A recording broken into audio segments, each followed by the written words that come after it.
So this is the best that Starbucks can produce.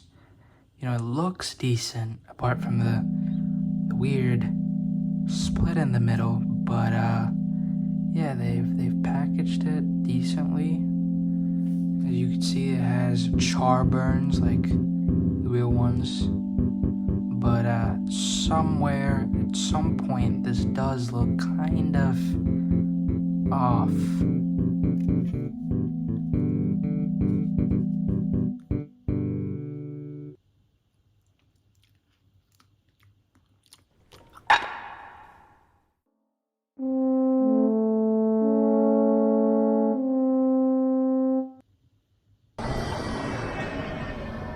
The famous tart started its life in the districts of Belém, where in the monastery the monks conjured this beautiful pastry up.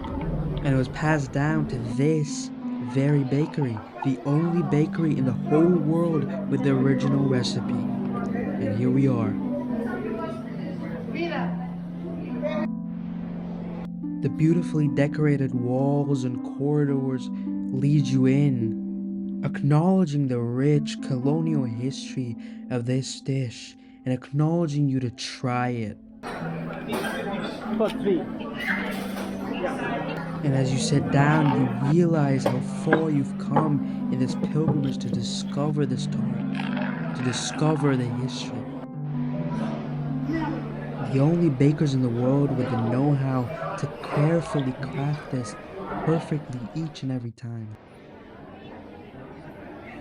Your customary sprinkle of cinnamon and powdered sugar just works perfectly. Let's try one.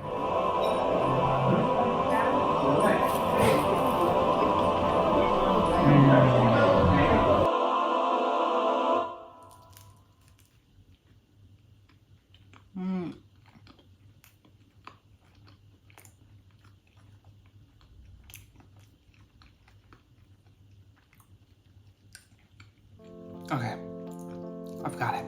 Anatomy of a Pasteis de Nata. First, we start with the crust, the outer layer that goes all around the tart. This is supposed to be crispy right out of the oven. So the outer crust is not nearly as crispy as probably the ones in Portugal and Lisbon. These ones are quite soft. It's essentially a pastry. You know, when you go to Lisbon, they're served straight out of the baking oven. You know, they're warm, but these, on the other hand, they're cold. And the whole thing is stuffed with a cream. This cream, this filling that's all inside is kind of custardy. It is a custard. And what I can say, though, is the inner custard is quite similar. It's supposed to be eggy, it's supposed to be thick and creamy. And by the way, they're completely overpriced. They started the pricing at €4. That's 4 times what you get in Lisbon. But in this example, this is Starbucks Pasteis de Nata deconstructed.